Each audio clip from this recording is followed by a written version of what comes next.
This is Atomic Shinobi and today I'm going to narrate second and final part of What If Kid Naruto Awaken Forgotten Power of Darkness.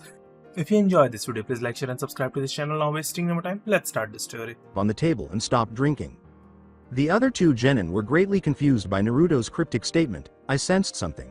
It felt like some kind of rage. But it didn't feel evil at all. It felt as if an angel was angry. And the problem was this divine fury was blocking my sense of direction. Currently, I have no idea where T-Country is. Sasuke nearly screamed, so what now? We can't just abandon the mission because you got lost.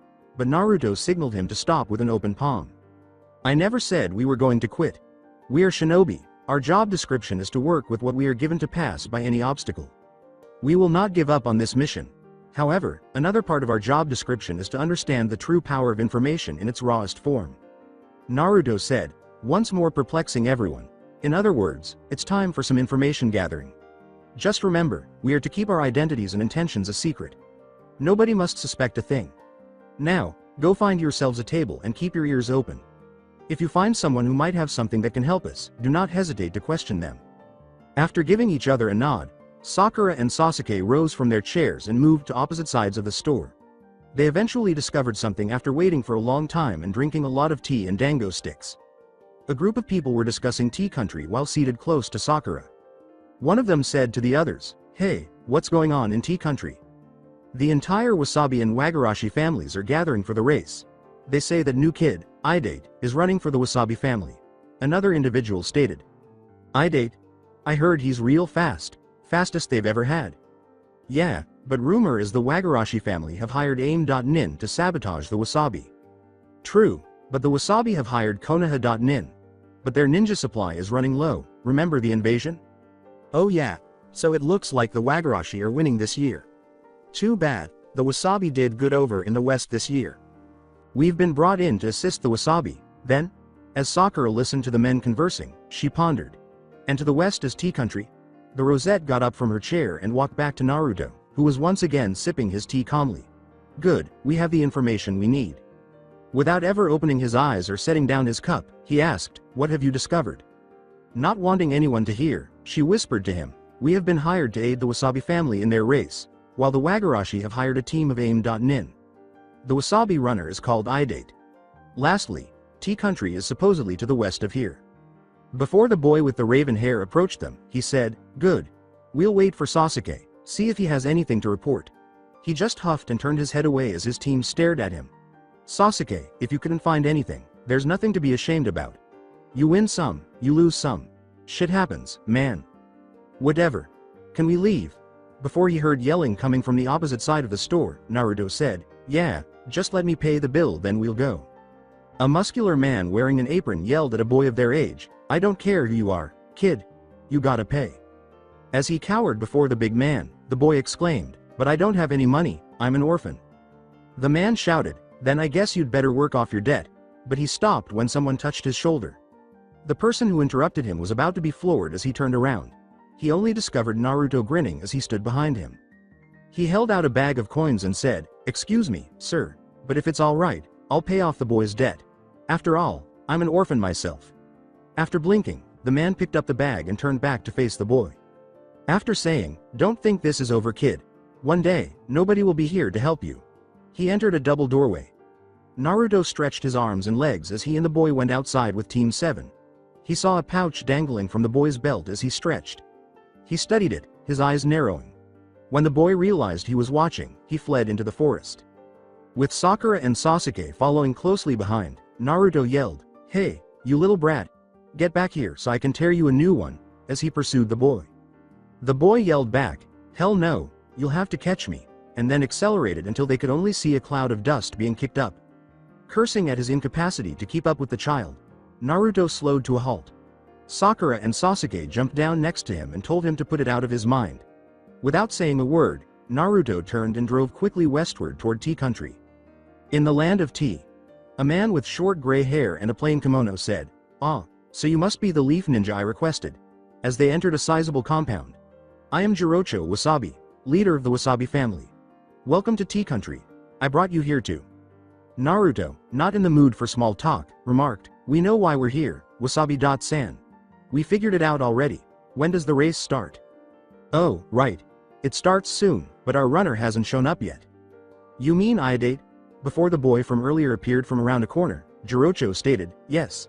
He left a while ago, and hasn't been seen since. When the boy noticed someone standing in the middle of the path, he tried to flee but was stopped by the same blonde shinobi who had paid his bill. Iodate. There you are. We've been looking for you, he exclaimed. You owe me. Pay up, or I hit you with a shockwave in the cervical section of your spine, damaging the C1. C5 region and by proxy the phrenic nerves leading to the diaphragm. Unfortunately for you, you'll stop breathing. So if I were you I'd give me my money. Now. Naruto said with icy eyes. Iodate was so terrified that he tore the pouch off his belt and gave it to Naruto. Before returning the bag to Iodate, Naruto opened it and removed the appropriate amount. Next time, pay with your own money. Before continuing, Jirocho cleared his throat to attract Naruto and Iodate's attention. Naruto, Sakura, and Sasuke nodded before starting to leave the compound. If you're both quite finished, I will continue. The race starts soon, so if I were you I'd get to the start as soon as possible. However, Naruto stopped suddenly once more as they exited the gate. Naruto? Is something wrong? Sakura inquired, becoming genuinely concerned about her blonde colleague. It happened again. The angel is angry, in the land of rice. The bedridden Orochimaru addressed the blonde girl in front of him, asking, where are you going, brat? The darkness is somewhere near here. A neighboring country. This is my opportunity to rid the world of that menace. This isn't the time. We have to build our strength before we even attempt to destroy Konoha. Who said anything about Konoha? I just want to kill the darkness host, once and for all. As four ninja dressed as Aim.Nin entered the room, he said, fine. But you will come back and aid me afterwards, and you will take a team of my ninja with you to keep an eye on you. This is Team Oboro, a squad based mainly on infiltration. That's why they're so good at their disguises. They also have in their possession an artifact that we stole from a megacure which used to belong to Konoha. If you should step out of line, they will not hesitate to kill you. As she left the room with the four nins in tow, the girl said, very well. You four, if you're coming along for the ride, try to keep up. One of the shinobi raised his voice along one of the passageways beneath the ground. Miss, we like to know our associates' names before we work with them. May I ask yours? Danielle Baptiste. Just call me Donnie. Iodate and the majority of Team 7 waited for the starting signal at the race's starting line. Naruto made the decision to ask Iodate for some information while they waited. Hey, kid. You got a problem with a shinobi or something? 'Cause the way I see it, you've been nothing but cold to us. Iodate said without glancing at Naruto, don't talk to me, or act like you know me. I want nothing to do with you damn shinobi. Now that's not very nice. I'm trying to be civil, but you're making it very hard. So tell me, what is it? Revenge? What are you talking about? They probably killed someone close to you, right? Seriously, what the hell are you talking about? I'm talking about why you hate shinobi. There must be some reason, right? It's none of your concern. Just shut up, and let me win my race. With a sarcastic tone, Naruto addressed the boy with the brown hair, saying, okay. No need to get snippy. Just show us the way, monsieur. Iodate simply turned away and rolled his eyes. An elderly man yelled, the race will begin in 3, 2, 1. Hajime, as the competitors rushed onto the track. But Iodate made the decision to take a totally different course, the opposite direction. Naruto snarled, that kid is gonna blow my last nerve, I swear. And then he ran after him. After exchanging quick looks, Sakura and Sasuke followed their teammate. Hey, kid. What in the nine hells do you think you're doing? This is a better place to set off from, because of the winds, the currents and… Wait a minute, there are 9 hells? I think so. I mean, some of the people I've met should be going through at least 2, maybe 3 or 4. Before sprinting down and hopping into the boat anchored at the shore, Iodate yelled, whatever. Just come on. I picked this place especially, it'll give us a head start. Sakura and Sasuke jumped in next to him, while Naruto followed. Sasuke said, this guy seems pretty hot, headed and energetic. Reminds me of you, Dobi. However, he stopped talking when he received a glare. Gazing off into the distance, Sakura questioned, so, where are we headed? Nagi Island, just across the waters. The other racers will get stuck in a storm where they're starting, that's why we're starting here. The winds and currents are much better for sailing over here. I see. Good decision, Iodate. First off, we need to make sure we have everything ready just in case we're attacked. Iodate questioned, forgetting the ninja's skills, attacked? What chance of attack is there in the middle of the sea? Shinobi can walk on water using chakra, Idate.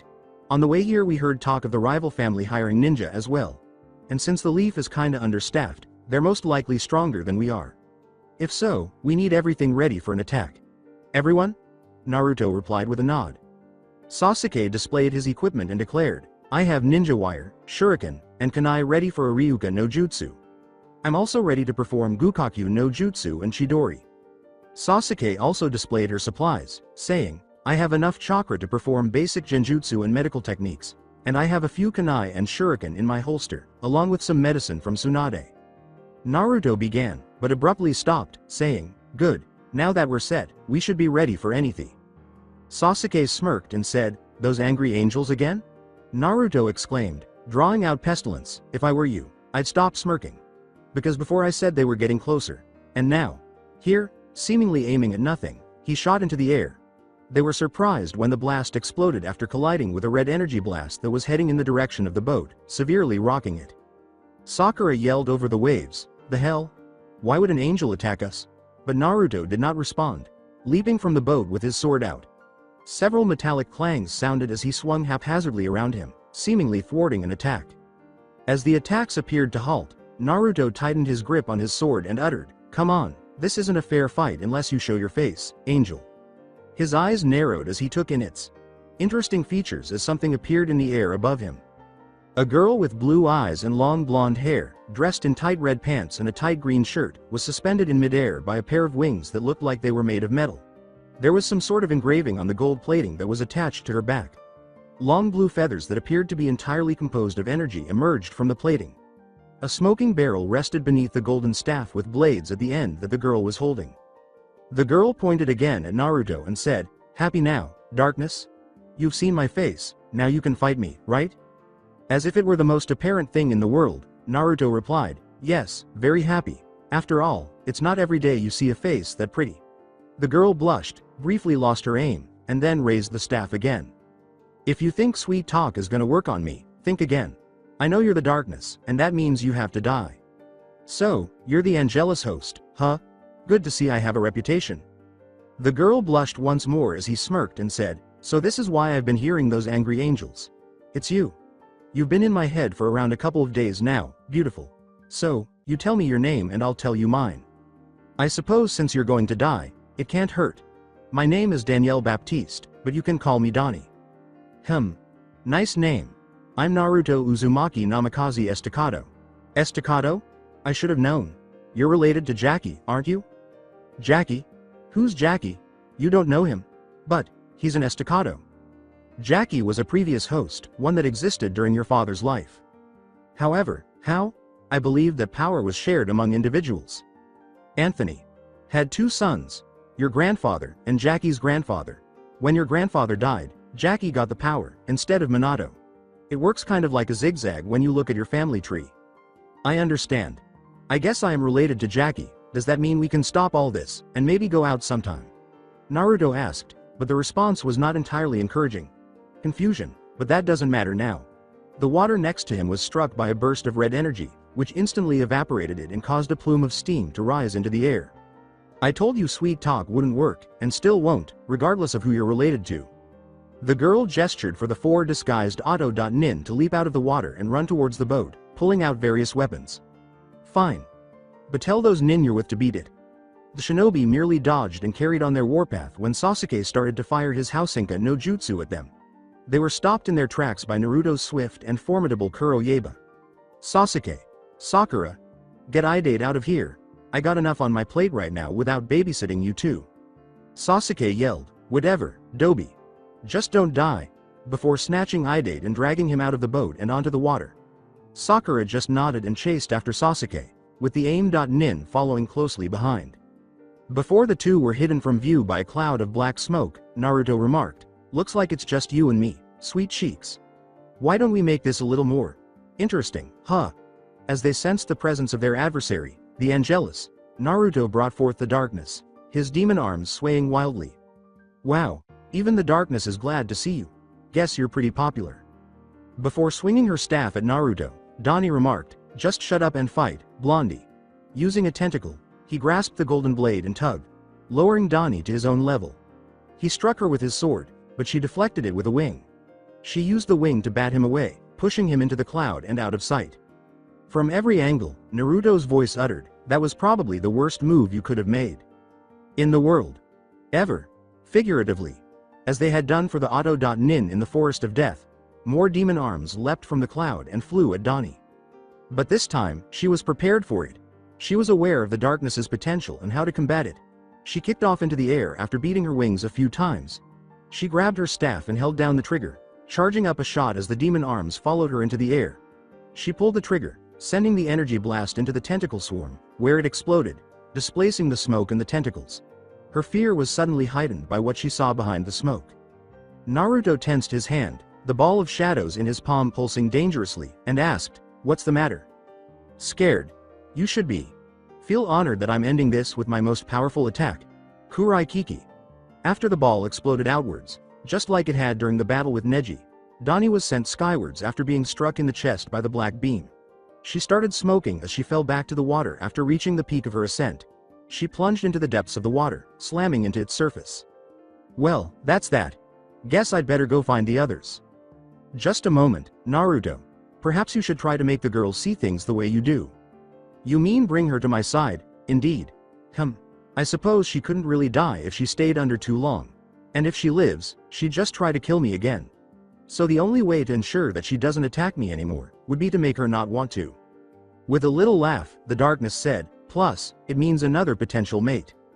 Before plunging into the water, Naruto muttered to himself, "Damn perverted timeless entities." He swam over to Donnie, who was floating dead in the water, and wrapped one of his demon arms around her. With a black cloud hanging over him to block the sun, he swam back up and climbed onto the water's surface before sprinting in the direction of Nagi Island.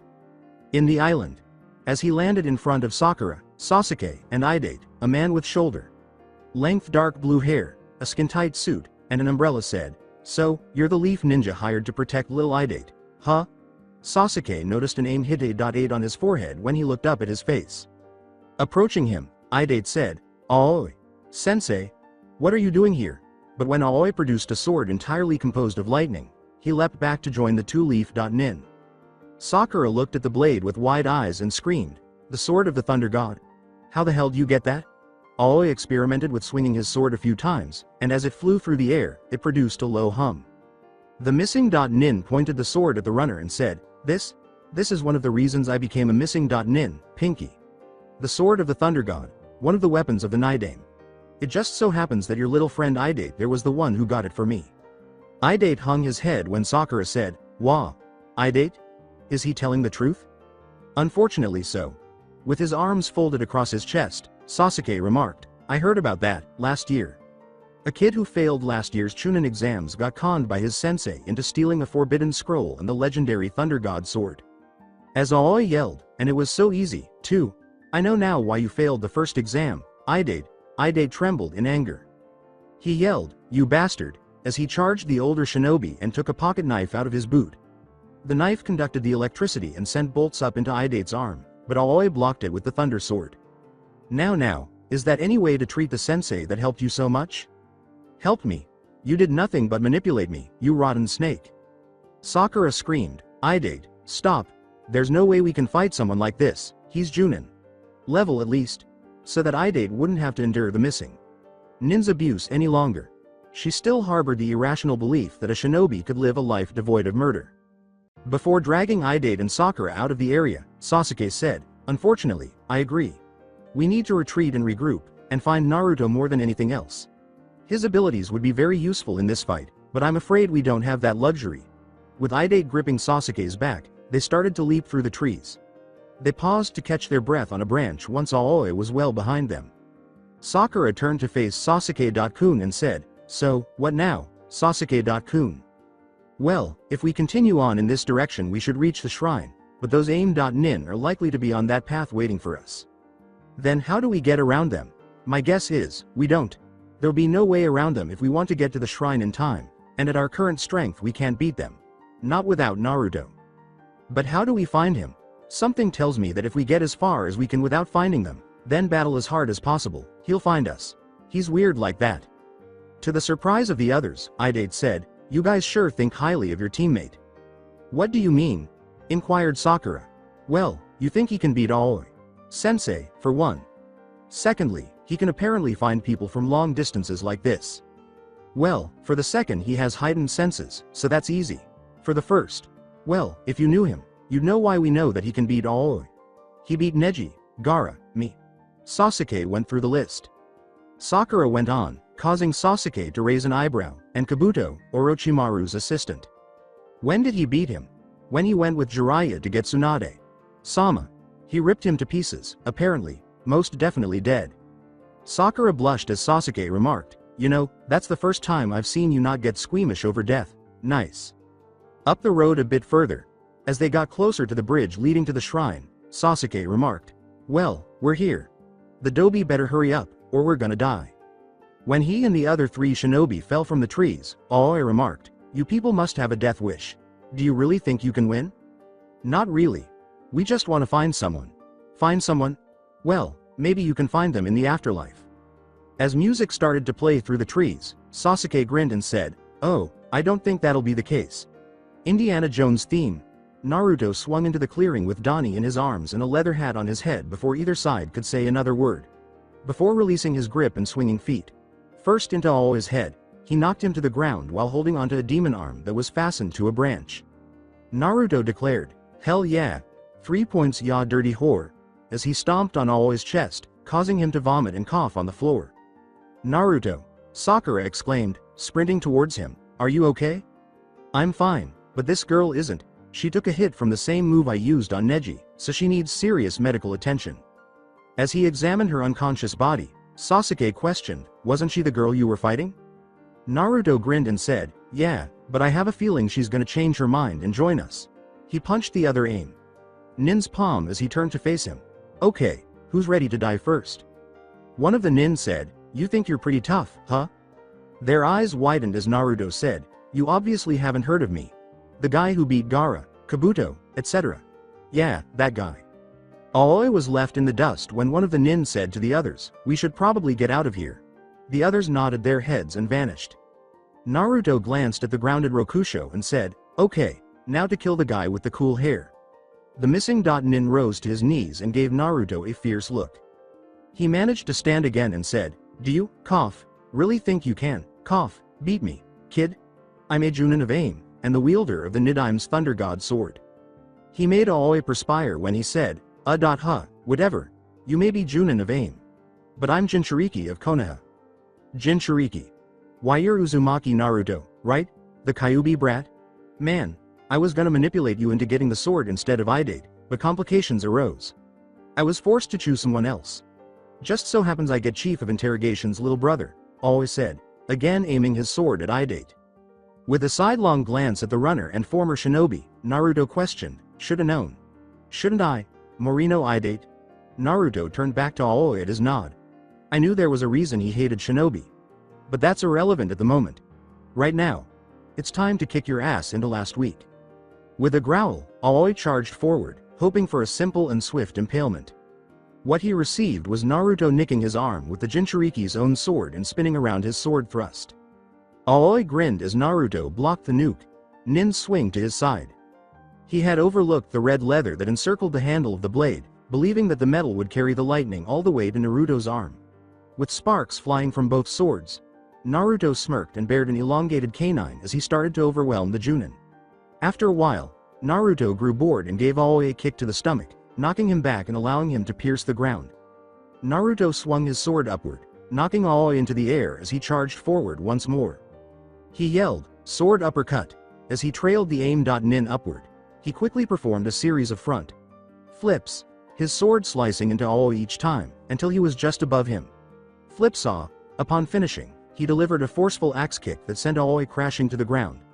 Chakra started to flow through the seals and into Naruto's hand as he held out his bandaged right arm after landing next to the fallen Nin. Aoi sighed in relief as Naruto declared, I really can't be bothered to continue fighting you here, so I'm not going to.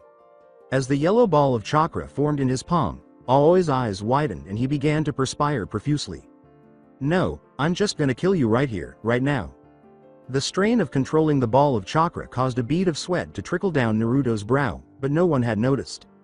Naruto didn't bring the little bat because he didn't think it would be needed and Ko had been recovering from his crazy training sessions. He was regretting that choice now. Donnie opened her eyes to see Naruto halfway into the nuke.nin with the explosive chakra ball, just before Naruto slammed the sphere into Aoi's chest. When it ripped right through him, sending body parts and blood flying everywhere like they did with Kabuto, her eyes widened significantly. After a while, he let go of the jutsu and rose, standing over the corpse with blood all over his face and clothes. Then, for some weird reason, Donnie was terrified. What exactly is this child? With a sphere of chakra and darkness energy, he just destroyed a man, and now he's just standing over him as if it didn't happen. He's definitely not human, or even close. The former shinobi nodded and ran up the path to the shrine, with Naruto and the others chasing after him. "Idate. Get up there, now. Or this'll all be worthless," Naruto said to the former shinobi. As they arrived at the top of the hill, Sasuke and Sakura were behind them, with Sakura using medical jutsu on Donnie while Idate and Naruto ran ahead. Donnie failed to notice anything else as she continued to gaze at the back of Naruto's head. "It would be pointless for me to try to fight him again for a long time. I'll simply be killed. But I need to learn more about him. Orochimaru, it appears that our agreement is over. In actuality, it wasn't a deal. I didn't mean to assist you. However, I will now assist Konoha in destroying you." As he and the other members of Team 7 without Neru stood in front of Tsunade's desk with the captured Donnie, whose wrists were bound by a demon arm, Naruto concluded his report to her. "And that's pretty much what happened, Bachin." "I see. I didn't expect that mission to escalate as much as it did, nor did I expect you three to handle it as well as you did. I assumed that Sakura and Neru were the more level-headed of you four, and Naruto and Sasuke were more, attack first, ask questions later. Still, you three did well, taking out a Konoha nuke.nin who would now be ranked a rank and recovered the Raijin, along with capturing an associate of Orochimaru. You will all be paid the cost of an A-rank mission, and this will go on your record as one. Sakura, Sasuke, you two are dismissed. Naruto, I'd like to speak to you and your captive," Tsunade said, with Sakura and Sasuke before leaving the room, while Naruto gave a tug on the demon arm, bringing Donnie ahead. Donnie raised an eyebrow in response to Naruto's question. "What did you want to say, Bachin? What's going on? That woman isn't old enough to be a grandmother." Gazing at the Hokage, she pondered. As Naruto noticed her bewilderment, he said softly, "Don't be fooled by her genjutsu, she's actually like 50 years old." She turned back to face the older woman, who was clearly listening to Naruto and frowning at him. Tsunade turned to face Donnie and said, "What I wanted to say was that this isn't any normal captive, is it?" The host in captivity looked away, suddenly fascinated by the floor. "No, she's not. She's my opposite, the Angelus host. She was working with Orochimaru in order to get a chance to face me. She got her chance, and was unable to finish her mission, which is of course obvious, being that I'm right here." "The Angelus, huh? So if your power is the embodiment of darkness, is hers the embodiment of light?" "Yep, and with the wings and staff I've confiscated from her, she's a true angel." "Wings? Mechanical. I've kept them at my apartment for the time being, so she doesn't get any ideas about flying out of here, nor will any stupid ninja or villager or even the council think of taking them. I wouldn't try to defend them, you know they would, the council more than any other." "I agree, your plan is probably best. And what of the girl?" "First she should be interrogated for information on Orochimaru, then if she company operates she may be able to become a Konoha.nin after a probation period has passed, same as Zabuza did." The idea was put forward by Naruto. "Is the Demon of the Hidden Mist a registered nin in Konoha? What sort of location is this?" She reflected on Orochimaru's remarks regarding the nuke.nin and, more significantly, his pupil. When Orochimaru learned that the last Sharingan user in Konoha was finally a ninja and ready for the taking, he decided against his desire to acquire the girl, Haku, for her Hyouten ancestry. Tsunade said to a blank room, "Agreed. Tora, Neko, take the girl to Ibiki for questioning." Two Anbu then emerged, one with long purple hair and a cat mask, and the other with short brown, spiky hair and a tiger mask. Both of them answered without removing their masks when Naruto said, "Ah, Tenzo, Yugo. Good to see you again. How've you been?" Yugo nodded silently as Tenzo remarked, "It's good to see you too, Naruto. I hear you've been making quite the impact on the shinobi world." Naruto looked back to Tsunade for confirmation, and she nodded. "Well, I guess she's all yours, guys. Tell Ibiki not to go too hard on her. I want at least something more than a shivering wreck to come out of that place, especially if she's gonna be under my custody." Tenzo and Yugo also nodded before vanishing in a whirlpool of foliage, bringing Donnie along with them. Well, I guess I'd better be going. Can't think what Naru would do to me if she found out I'd been in the village and not gone to see her first. Ah, young love. Shut it, at the apartment of Naruto. Hello? Naruto exclaimed as he walked into his apartment, looking around for any approaching tackles. After noticing that the apartment was empty, Naruto unwinded by setting his sword on a stand on top of a dresser and tossing his bag onto his bed. After kicking off his sandals, he took off his holster and set it next to the sword stand. A dark-haired girl swung down from the ceiling and gave him an upside-down kiss, stopping the blonde from jumping onto the couch as he turned back to the living room. Naruto took a step back and raised his head to see Naru using her feet to attach chakra to the ceiling. Naru exclaimed, "Welcome home, Naruto-kun. I'm so glad you're home," before lowering herself to the ground and inserting her head into Naruto's chest while putting her arms around his waist. Another set of arms wrapped around Naruto's waist from behind and held him firmly before he could attempt to break free. He turned to see Haku smiling contentedly as she buried her head in his back. The two girls let go of Naruto as he collapsed onto the couch, saying, not that I'm not enjoying this and all, but could you please let go? I'm kinda losing air." "So, how was your mission, Naruto-kun?" Haku inquired, her pale skin blushing slightly.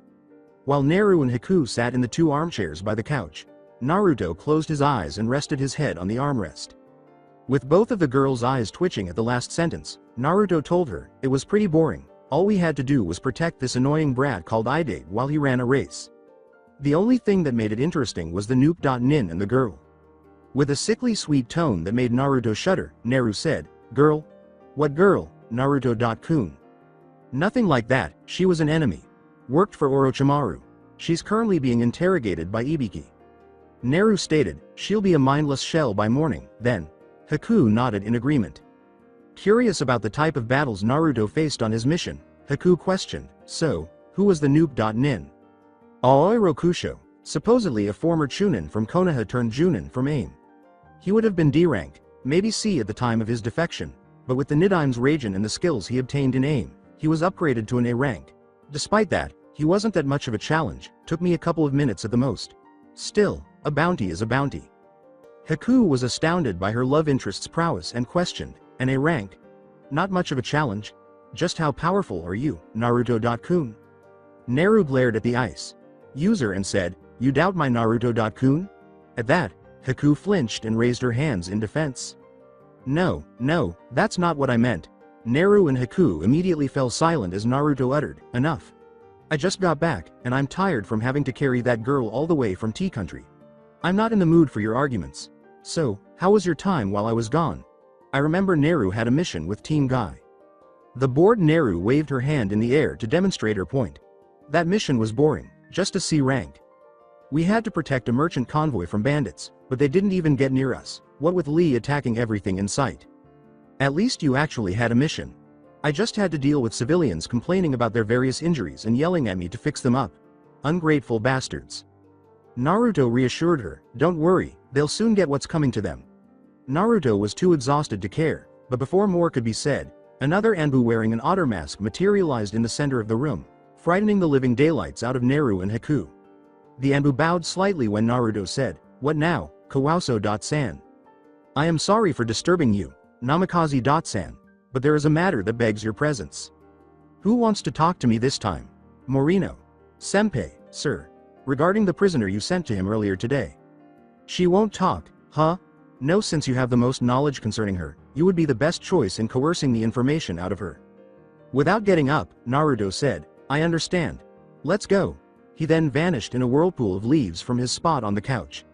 The Anbu disappeared in his own leaf swirl after blinking at the Jinchuriki's carefree demeanor. Naru complained about the blonde boy's absence, asking, "Damn it, why does he always leave just after he comes back? Stop complaining, he'll be back soon, he has to. He does live here, after all." "But I'm suffering withdrawal symptoms, oh Kami, save me now." Department of Torture and Interrogation in Konoha. Kawauso vanished as quickly as he had appeared, and Naruto emerged in the T&I department's main lobby. Ibiki called to the blonde as he emerged from a side room. He shouted, "Hey, Gaki, get over here," as Naruto approached him with a sly smile. "So, couldn't break this one, eh Ibiki-san? you must be losing your touch. Ibiki growled as he pushed Naruto into the room, which was a huge circular chamber with Donnie chained to a chair in the middle. Just shut up and get in there. A number of Anbu were positioned throughout the space, prepared to respond if necessary. Well, it certainly is a big, round room.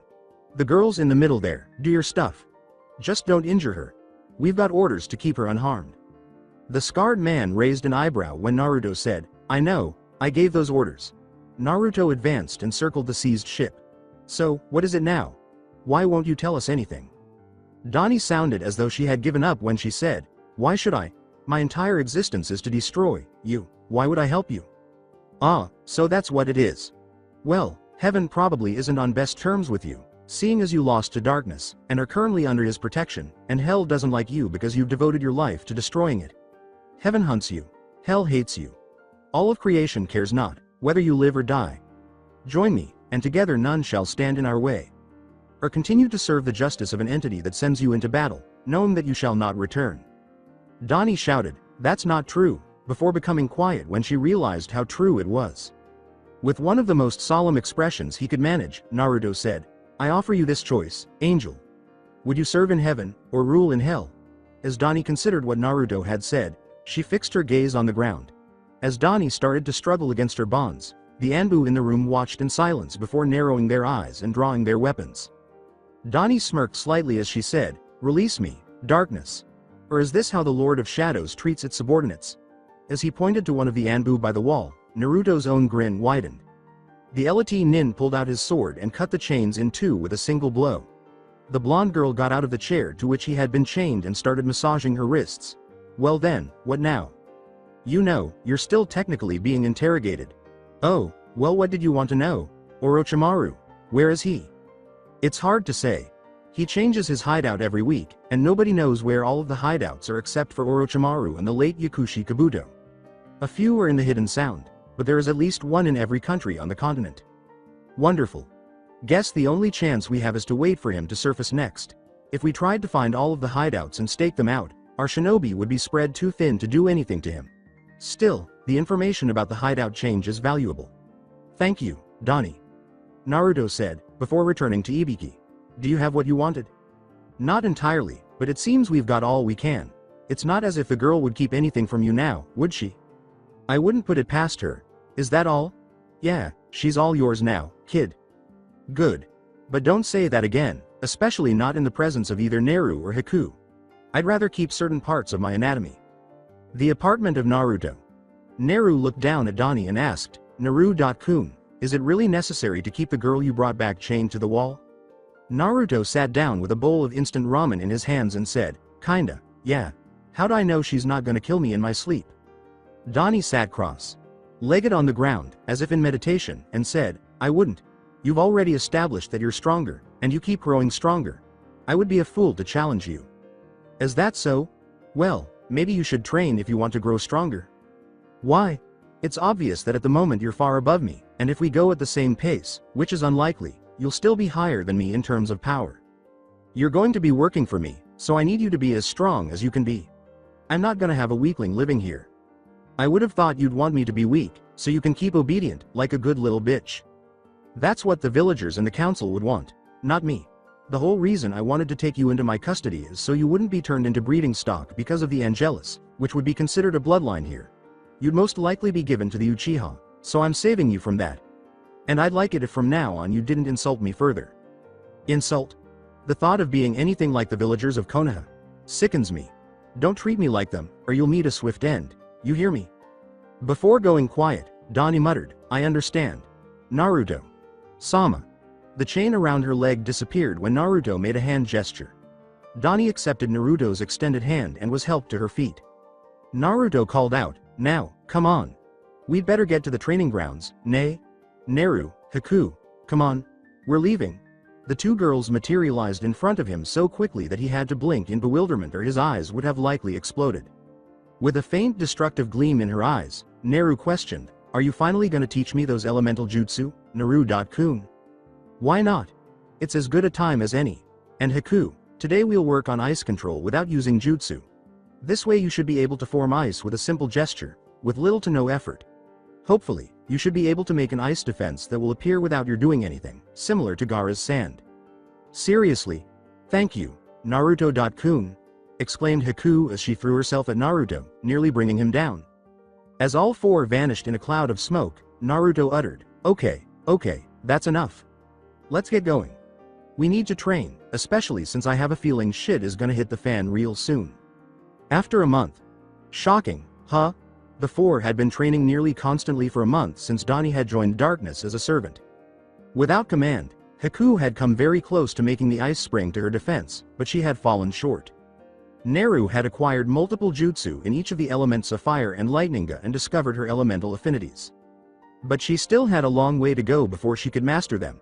With only brief breaks when Naruto trained himself or the other two girls, Donnie had been working with Naruto directly for the majority of the time. She had adapted a number of Naruto's darkness techniques to work with her light abilities. Every day after training was over, Haku and Neru would watch Naruto and Donnie train. On multiple occasions, they saw Donnie stealing glances at her blonde teacher. More of a declaration than a query, Neru asked, "So, Naru-kun's got another girl after him?" As Haku informed her, we really should have expected that, especially with her always calling him Naruto-sama. Neru nodded. We'll confront her soon. We need to know if she really likes him and what she's gonna do about it. And we need to tell her what we're gonna do to her if she hurts him. Agreed. Uchiha Sasuke, meanwhile, was practicing his Sharingan and Kaden Jutsu in a different training area while facing off against a training dummy that was so burned that it was hardly recognizable. After charging up a Chidori and running through seals, he punctured the dummy where its heart should have been. He drew back his lightning-clad arm and kicked the dummy's head off, growling angrily as he dispelled the electricity. As he repeatedly struck the dummy, gradually tearing it apart, he muttered, "Damn it. Why is the Dobi always stronger than me? I should be the stronger one, I'm a Uchiha. I should have everything that means anything in terms of power, I deserve it. But he's always the one with power." A voice interrupted the raven-haired Avenger just as he was about to strike it with another Chidori. As though speaking to someone else who wasn't present, the voice said, "So, it's power you want, huh? You know Jirubu, I think we can grant that." A second, deeper voice responded to the first, saying, "Yes, Kidomaru. But he'll have to accompany us and meet our master, won't he?" Before he could reveal himself or say anything more, the first voice interrupted, saying, "That's right. He needs to see Orochimaru-sama." The third voice, which sounded like an angry female, exclaimed, "Would you two quit with the spooky voices shit? Just get down there and get the little fucker." Just then, there was a loud crash as the owners of the first two voices fell from a tree. As he crawled off the larger one with orange hair who was lying on the ground, the dark-skinned one with 6 arms yelled up into the tree, "Damn you, Tayuya. What is your problem?" As she fell from the tree, the owner of the third voice, a girl with long, untidy red hair and a black bandana over it, exclaimed, "You're my fucking problem, shitbrick. You're so fucking annoying. Orochimaru just had to add a little shithead like you to the fucking team." The girl shouted back up at the tree after kicking the 6-armed one in the head. Before another figure fell from the tree, she yelled, "Hey, fuckwits. Get the fuck down here before I pound you like a sack of shit." Sasuke wondered how they had all fit in the small tree and whether it was operating on the same non-existent principle as a clown car. One eye was hidden by the fourth person's short silver hair, and from the back of his neck appeared to be another head. "Well, there goes the stealthy approach. Nice going, Tayuya." "Fuck you. Who are you? It's obvious by your Hide.8, you're not from Konoha. What does Orochimaru want?" The silver-haired one stepped forward and said, "So many questions, you're an inquisitive one, aren't you?" The head on his back raised, revealing a perfect replica of Saken save for the fact that his hair obscured the other eye. "We're the Sound 4, Orochimaru's elite bodyguard. My name is Saken, and this is my brother, Yukon." Yukon asked, "How's it going?" before lowering his head once more and returning to his sleep. The red-haired girl yelled, "Hey, fucktard. I'm Tayuya, and you better fucking remember it," while the other 3 rolled their eyes. The 6-armed one bowed and said, "My name is Kidomaru, it's a pleasure to meet you." The big one crossed his arms and said, "And I am Jirubu. We are here to offer you a very profitable proposition." Pulling a kunai from his holster and assuming a battle stance, Sasuke asked, "And what would that be?" Saken's words caused Sasuke to relax a little. "You can calm down. We won't attack. We simply want to offer you power. That cursed seal of yours, we have the same. But ours are stronger. We have the second stage of the cursed seal, The full transformation. We will give you this transformation, and in return, you will leave this place and serve Orochimaru. So, what do you choose, Uchiha Sasuke? Interesting, that power might be sufficient to defeat Itachi and Naruto on the second level. And serving Orochimaru is all I have to do? That won't last long, huh? With his arms folded across his chest, Sasuke thought, I'll accept it, but I'll kill my brother and Orochimaru will soon die at my hands. Give me that power, and I'll follow you. Very well, I have a pill here which will give you the power you desire. But once you take it, you must be carried to the hidden sound in the coffin which Jirubu is carrying. Being Orochimaru, Sama's bodyguards, we are proficient enough to create a fuinjutsu that will contain the rage and power you will exhibit during the transformation. And all I need to do is take the pill. Saken gave Sasuke a small brown pill, which Sasuke swiftly swallowed after saying, yes. Sasuke asked, will it hurt? And Kidomaru laughed. Before the Uchiha's body began to ache, Kidomaru said, no, it won't hurt much. Jirubu took him in his arms and lowered him into the coffin, then slammed the lid shut. Kidomaru hurried over and positioned 4 paper tags on its edges, causing it to briefly glow before becoming normal again. After tying the coffin to his back, Jirubu nodded to Saken, who joined Kidomaru and Tayuya in nodding. On their way to the boundary between leaf and sound, the 4 Auto.Nin leapt into the trees. Kidomaru leapt up to Tree.Hop next to the team leader and said, Saken. The silver-haired boy said, yes, Kidomaru, without even looking at the Spider.Nin. You know that Konoha.Nin will come to stop us from taking their last Sharingan, don't you? I know, and that's exactly what I'm hoping for. Why's that? Because the other boy Orochimaru, Sama marked is in that village and is the most likely to come after him, being on the same team. If we can't convince him to come with us, we will capture him and force him to come with us. Orochimaru will have what he desires. And what he desires is Konoha's Sharingan and the power of the darkness. Naruto yelled, focus, focus. Fire! As he squeezed the trigger of Pestilence, launching a burst of yellow energy into the forest that scorched multiple trees but failed to strike any. The shot eventually struck a lone tree in the middle of nowhere, surrounded by multiple stumps that suggested there had once been more trees there. He found an old training dummy and attached it to the tree, giving it a pair of makeshift wings to give it an angel-like appearance. The dummy's chest was struck by the blast, which burned through the tree trunk behind it and through the spot where the heart would have been. Pulling out his darkness guns and aiming forward, Naruto smirked at the accuracy and holstered Pestilence. Then, he fired both of them, one blowing away the trees entirely and the other setting several on fire. Looking around the training ground, if you can still call it that, he thought to himself, well, I suppose that's enough training for today. Trees were lying on their sides, still burning, and the once grassy field was covered in craters and debris.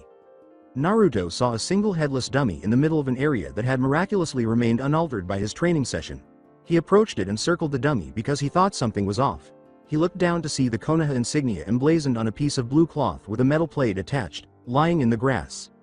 Sasuke, you really need to take this to Bachin right now, before vanishing in a whirlpool of leaves and resurfacing in the Hokage office, he pondered. The blonde's abrupt appearance startled Tsunade, who then glared at him and put the sake bottle she was holding away. She picked up her denied stamp and slammed down on the pieces of paper on her desk. What is it, Naruto? I'm very busy, I don't have time to be wasting it in a social interaction, she said. While Tsunade's eyes widened in shock and disbelief, Naruto casually responded, wow, that's pretty cold. And here I was going to tell you about the Uchiha's possible defection and or abduction. Please tell me this is another joke. Another? When do I joke? This is the real me, not that idiotic orange wearing pussy. And yeah, the Uchiha's gone. I found his Hite.8 in one of the training grounds I demolished this morning, he said, putting the headband on her desk. After grabbing the Hite.8 and holding it aloft, the slug Sanin clenched her fist and nearly crushed the metal plate. I am giving you a mission of the utmost importance, Naruto, she said with her eyes closed. You must form a team of genin, as all other shinobi are currently busy on other missions. You and this team must go after Uchiha Sasuke and bring him back, either willingly or by force. Any genin? But of course. Naruto remarked, heh, this is gonna be fun. He then leapt out of the window without bothering to open it. An unfortunate cat with a red bow on its ear had its tail severed by the glass as it flew through the air, stabbing into multiple trees and allowing 3 genin to jump on it before it fled. Tsunade sighed as she glanced at the old window. Sometimes I think that boy is more trouble than he's worth. The compound of Aburame.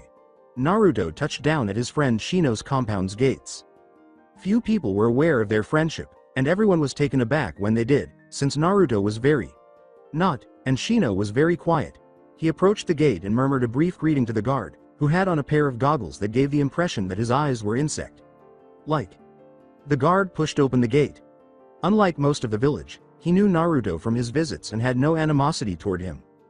Before arriving at the clan head's home, Naruto strolled through, saying hello to everyone he encountered.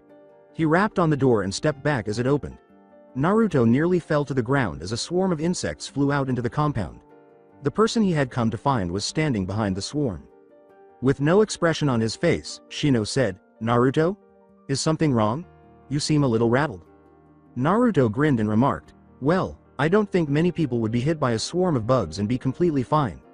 But his smile was soon replaced by a look of utter seriousness. "Unfortunately, I'm not here for a social visit, Shino.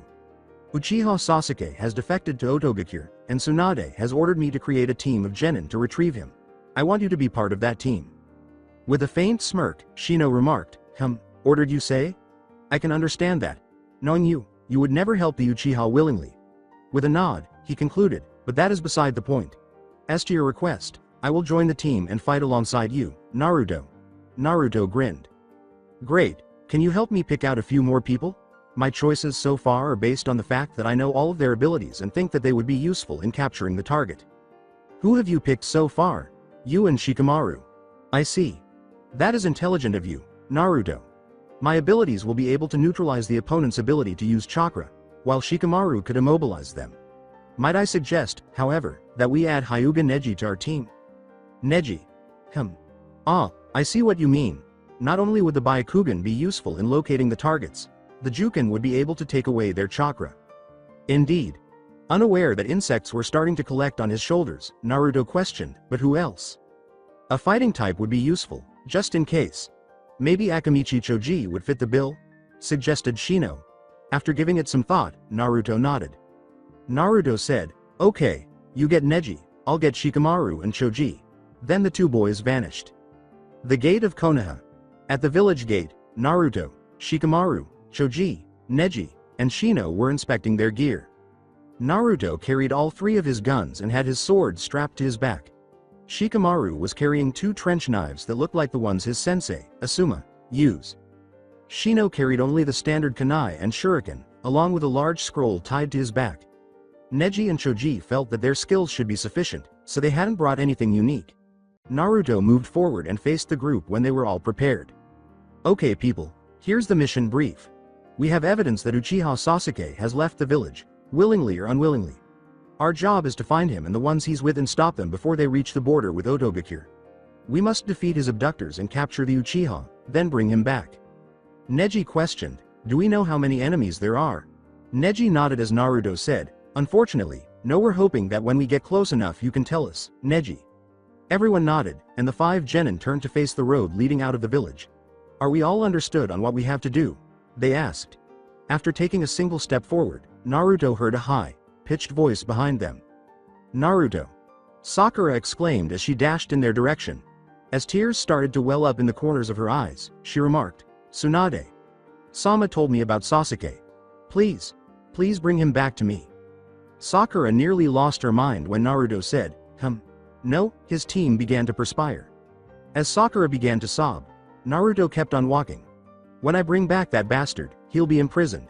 If he doesn't come back willingly, I use force. If that doesn't work, I have permission to kill him." After giving Sakura a pitying glance, the other four followed Naruto out of the village. In pursuit of the Sound Four and the rebellious Sasuke, the five shinobi leapt into the trees. Meanwhile, Sasuke's coffin was on the ground and the Sound Four were resting. Kidomaru had a thought and turned to Saken, the four's leader. "Saken, last night you said about the other kid Orochimaru. Sama had marked. How do you plan on capturing him?" the Spider.Nin responded. Saken shocked the other three by responding, "The other cursed one is strong, possibly stronger than us in our curse seal level 1. He has also been known to come back from the dead." Confused, Jirubu questioned, "Back from the dead? How do we beat someone like that?" "Stop being such a fucking retard, Jirubu. Either Saken's being a shithead and is trying to scare us or he's got his facts wrong. There's no fucking way someone could actually come back from the dead." Tayuya barked at him. Unfortunately, it's neither. This boy has actually come back from the dead. Even more unfortunate, so has his girlfriend. Anyway, we should be able to overpower him if we were in our curse seal level 2. If we still can't, we call for our backup. Concerned for the white-haired bone user, Kidomaru asked him, can Kimimaro really fight in his condition? Saken got up and said, I don't know, but if the situation arises, he'll have to. The other three nodded and stood up, then leapt back into the trees and made their way to the border. Now, we have to get going. If we don't, Orochimaru Sama will have to change bodies before we get Sasuke to him. They had no idea that Naruto's team was already well on their way to catching up to them.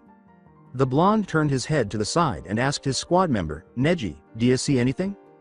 The brown-haired Hyuga, with bulging veins around his eyes, said, no, there's no sign of a wait, I see something. But it's on the edge of my range, so it's not very clear. I'll try to extend my vision, but it may take a while. As the veins around Neji's eyes widened even more, Naruto said to him, got it, just take your time. We don't want you straining yourself before we get to the fighting. I think I see them. There are 4 of them, besides Sasuke, who seems to be exuding that same tainted chakra from the Forest of Death. Each of the other 4 have some degree of that chakra running through their chakra system as well. Shino looked up and said, Orochimaru's henchman? The blonde scowled. Unconsciously covering his own curse seal behind his collar, he confirmed, seems like it. I knew that damn curse seal would be trouble. Anything to do with Orochimaru is trouble, in the land of rice. Ah!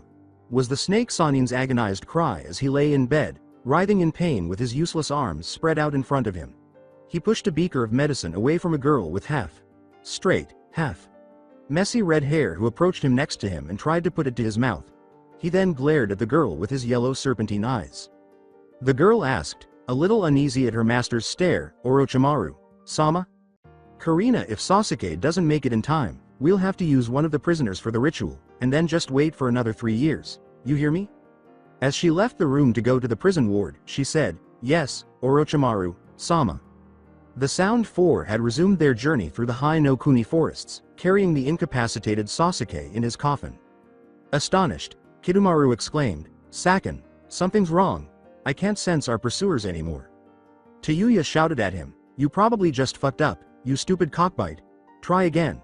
And Kidomaru made another attempt to focus. Nope, they're gone. You think they gave up? Just before a kunai sailed past his face and lodged itself into a tree. Saken told the spider.nin, no, they wouldn't give up that easily. Not only is this their last Sharingan, but the other marked one is incredibly stubborn and determined. There's no way he'd just turn around and say, come on, we tried our best, let's just give up. Tayuya yelled, what the fuck was that? But Jirubu's eyes widened as he turned to face the kunai and started to run away. Hey, you fucking coward, get back here. He retaliated by shouting, it's a paper bomb, and covering himself. Just before the note exploded and burned a section of the forest, the other three's eyes widened and they leapt away. Saken asked, was that the leaf.nin? But Kidomaru said no before darkness enveloped them and blinded them. He screamed angrily, then what was it? From somewhere above them, a serene, nearly emotionless voice said, Kokwangyu no jutsu. Looks like we caught ourselves a few live ones. The voice, clearly a high-strung nin, said angrily, this is no time for jokes. Just get down there and retrieve him. The first voice grumbled, why me? I say Choji should do it, he's the strongest physically. Wait, me? You have more arms, Naruto. Interrupted a third voice, purportedly that of Choji. The first voice, now identified as Naruto, said, they're tentacles, not arms. The deadpan was even audible. Kidomaru asked, still unable to see his adversary, who's there? Oh, I guess we'd forgotten about them. Whatever, can we kill them? No, Naruto. They've broken our laws by abducting the Uchiha, and as such shall be imprisoned and put to trial, but first they shall be interrogated. Unaware that his genjutsu was gradually breaking down, Naruto grumbled, you forget they can hear us, Neji. Thanks for blabbing about our procedure. Before a golden kunai sailed past his head and lodged itself in the tree behind him, Neji said, it's not like they'll be able to do anything about it. They can't see anything, so we'll just take them out quickly. Kidomaru made another golden kunai and threw it at Naruto, sneering, is that so, leaf scum? Using pestilence, Naruto shot the kunai with a regular bullet rather than a burst of yellow energy. When the bullet struck the dagger's tip, both weapons flew to the side, canceling each other out. So, you have someone with you who can unravel the Nidaim's Kokwangyu no Jutsu. Impressive, if I do say so myself. Judging by the looks of you, I'd say it was the redhead with the hat. Sakin twirled a kunai around his index finger, appearing bored, and remarked, "What does it matter? You're going to die here anyway. Jirubu, take care of these lil runts. We'll go on ahead, wouldn't want to keep Orochimaru Sama waiting." The big shinobi smirked and punched his palm haughtily, saying, "Got it. This lot'll be dead in moments. Right now, let's see what we can do about you five, shall we?" With his head turned slightly, Neji remarked, "HMPH, you think you'll be a challenge?" All of the Leaf.Nin without Choji froze in horror as Jirubu said slowly, "Oh, I'll be more than that. First, I'm gonna break you in half, white eyes. Then I'm gonna take apart the guy with glasses, then the blondie, then that lazy guy in the jacket, and finally the fatty. A.N. I give you the order to begin playing Go-Go Naruto for the Ost immediately. Starting with D." Did he just sigh? Neji, with a drop of perspiration trickling down his forehead, Naruto concluded, the F word? In an attempt to appease the silently irate Akamichi, Shikamaru said softly, "Come on Chojiya, just calm down, everything'll be alright. Why are you a WHO? The hell do you think you are? Not only do you insult me and my family's pride, but you have the idiocy to threaten my friends? Just WHO, the hell do you think I am?" Shocked by Choji's outburst, Jirubu questioned, "Whatif, just who are you?" As he drew his arms, legs, and head into his body, Choji screamed, "I'm Akamichi Chouji. Bitch, now y'all better get the hell out of my way, cuz the human boulder's coming through. Baika no Jutsu." His torso grew until it resembled a huge bowling ball. The bowling ball then leapt into the air and started to descend quickly as it traveled in the direction of the Auto.Nin. Jirubu smirked as he raised a strong arm and grasped the spinning ball, asking, "Hey, is this it?" But instead of stopping, the ball started grinding away at his hand, and his eyes widened. "What?" Naruto grinned and remarked, Interesting. Choji, we'll throw this one to you. Fight well. And remember, you'd better catch up." Akamichi's spinning ball let out a muffled shout, to which Naruto nodded and took off, with the other three trailing behind. Jirubu threw Choji into a tree and said, "So, your friends just left you, did they? Like trash, they just tossed you aside. You're nothing but dead weight." As his arms grew exponentially, Choji yelled, "You may be dead weight, but not me. They left me here because they believed in me, because they're confident that I can beat you." Partial expansion jutsu. Before launching the sound.nin into the air with an uppercut to his chin, he used his enormous limbs to deliver a bone-crushing blow to Jirubu's chest, knocking him back. As Choji grabbed the front of his shirt and pulled him back to earth, punching him into the ground, Jirubu questioned, "Damnita, why are you so strong?" Overhead, the Akamichi glared at the obese Auto.Nin. Choji told him, "I am stronger because of my friends." A ray of light pierced the trees and made its way to their clearing as the sun moved across the sky. There was a yellow gleam that seemed to glow in Choji's eyes as the light bounced off of them. "No way." Neji mumbled, "Whoa." As a chilling wave of fear swept over him. As Shikamaru looked back, he asked the other members of the team, "Did you guys feel that?" Naruto just laughed and accelerated, leaving the lethargic Nin staring at him bewildered. His sentence was interrupted by another laugh. "What's so funny, Naruto? Choji could be in trouble, we should," he began. "Choji's fine. More than fine, even. He seems to have found some dormant amount of my power." According to Shino. "What do you mean? Each of you should have it, as well. If you've hung around with me as much as Choji has, which you have. And before you ask, yes, Sasuke and Sakura have it, though Sakura to a lesser extent. If Sasuke has your power, how are we supposed to beat him? Simple. There are 4 of us. And Sasuke's curse seal can't handle my power, so as soon as he got it, he stopped gaining power from me. So you guys have more than him." "Well, that makes me feel better," Shikamaru muttered a mocking remark. "If it makes you feel any better, I'll be the one to fight Sasuke. So I'm the one who's gonna hurt." "Actually yeah, it does." Neji snapped, "Hold up," and cut off everyone's speech. "Our enemy's up ahead, we'd better keep quiet if we want to surprise them." An annoyingly haughty voice said, "And you think that'll be possible? We're trained sound ninja, unlike you leaf pussies." This was right before an odd sticky material flew down from the leaves above them, trapping them against the trees. Kidomaru, the dark-skinned sound.nin, smirked as he lowered himself and twirled a golden kunai around one of his 6 hands. He was soon followed by Sakin and Tayuya, who nodded and sped off into the forest. He turned back to the leaf.nin and said, "Now, why don't we have some fun? But instead he discovered they weren't present. A jovial voice behind him said, looking for someone, Spidey? The Leaf Nin were standing behind him, each removing strands of webbing from their clothing, when he turned around. He questioned incredulously, but how could you break my webs? Neji lifted his right hand and grinned. He applied a tiny bit of chakra to the tips of his fingers, and they started to glow blue. Of course. A Hyuga. Shortly before Kidomaru felt a tiny prick on the back of his neck, the stoic Aburame Shino responded, that's not all. His hand was covered in a sticky purple substance when he returned it after slapping the spot where he felt the prick. An insect? Aburame, he exclaimed, but as he turned around, he was engulfed by a cloud of insects that pushed him to the ground. Gazing down at his teammates, Shino emerged from a tree branch. Naruto, Shikamaru, and Neji nodded and drove off after the other two Sound 4 members. You three, go. I'll handle it here. Shino's monotone sounded a little strange as he said, now, it's my time to shine. A dark form emerged from the swarm shouting, you think you can beat me? You're sorely mistaken, Bug Boy. However, the bugs persisted in sucking chakra. After a while, they vanished, exposing a heap of shattered golden wax, fragments of which bore Kidomaru's features, resembling a doll. Shino had to block the real Kidomaru's strong spin kick with his forearm after he materialized directly in front of him. Kidomaru grinned and said, I think you'll find. As black spirals started to appear on his skin. That I'm not such an easy opponent, alongside Choji. Jirubu jumped away from Choji's increasingly potent punches, causing them to smash into the ground and leave behind huge craters, and asked incredulously, you have that power? You're the one my master seeks? Though he persisted in his attack, Choji gave him a perplexed look. With each attack, he moved closer to Jirubu and asked, power? What are you talking about? The bigger Nin appeared to be getting tired.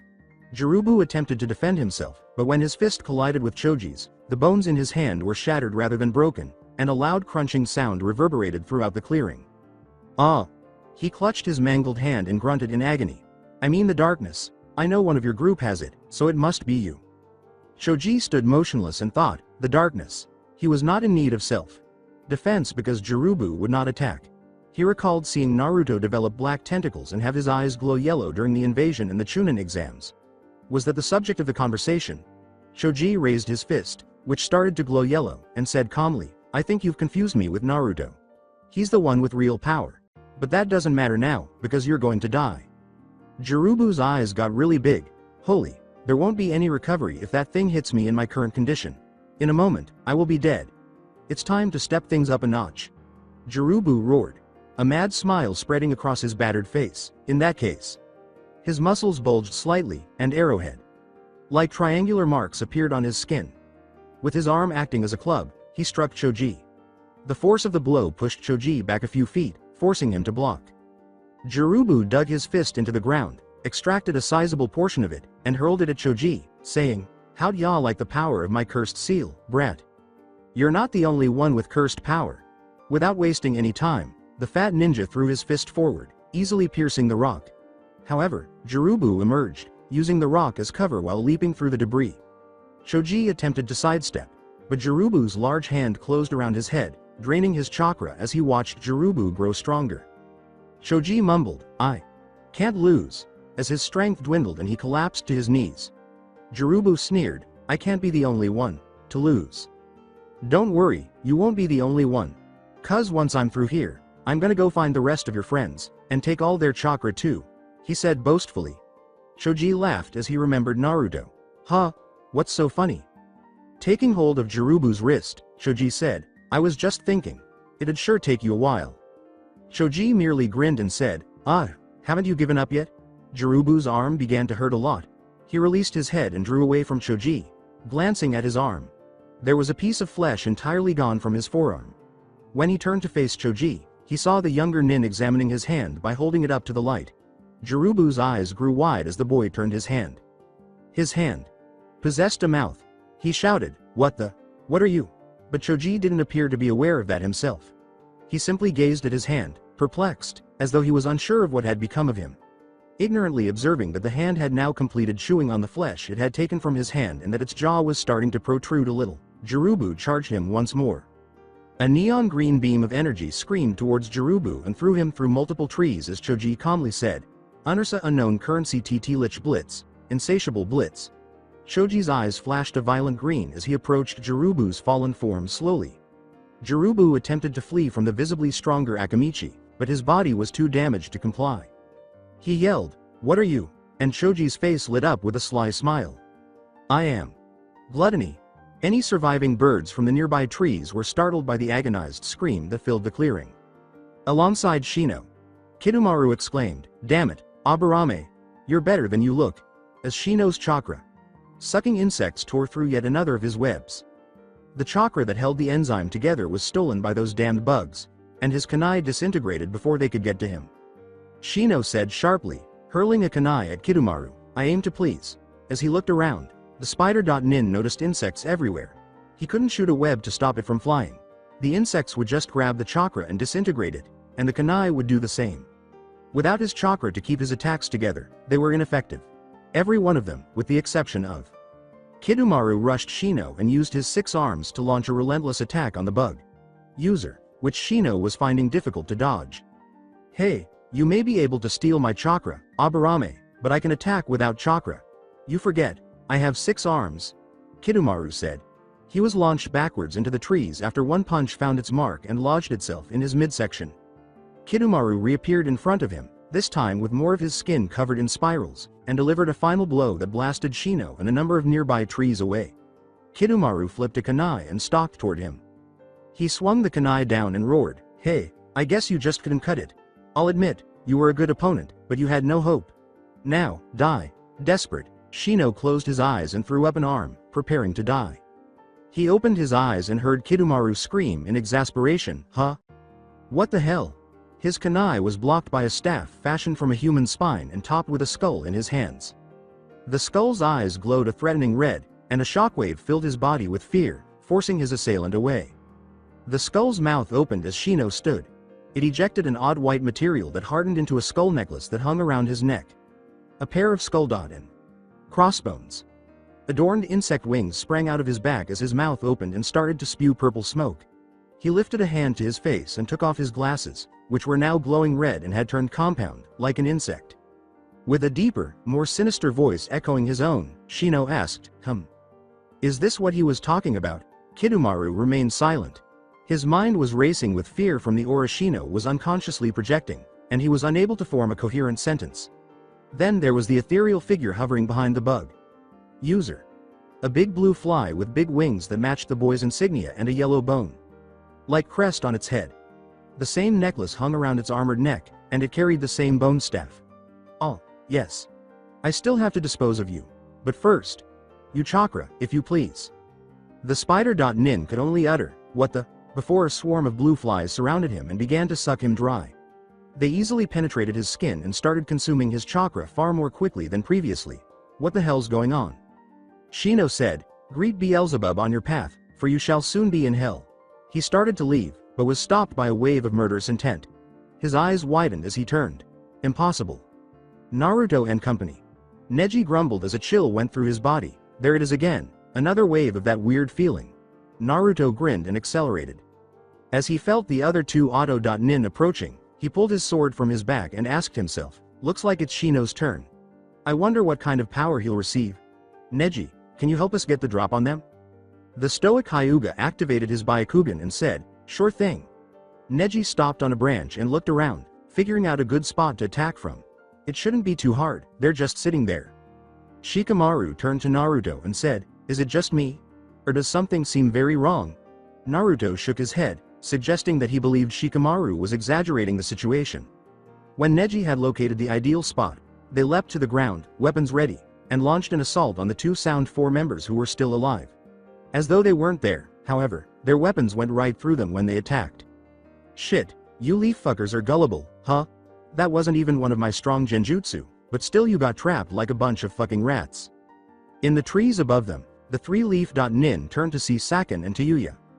The latter was smiling foolishly while crossing her arms over her chest and holding her flute in one hand. With his demonically enhanced eyes, Naruto saw 3 large creatures forming above them, poised to attack, as she brought the metal tube to her lips and started to play. The 3 creatures, who looked like golems or ogres, descended as Tayuya played another song. Their massive fists slammed into the ground where the 3 had been just a few seconds earlier. They had escaped just in time and dispersed to hide among the surrounding trees. Saken said, "Hiding? How pathetic. I thought you, proud leaf shinobi, would be eager to fight us," and hurled a kunai with an explosive tag at a tree that was conveniently located next to Naruto's hiding spot by coincidence. Despite Naruto's demon arms automatically coiling around him to shield him from the blast, he was flung into Shikamaru across the clearing. As he laughed mockingly, Naruto growled and assisted Shikamaru in standing up. "Man, you suck at hiding. If you're gonna conceal yourself, maybe you should practice concealing your chakra.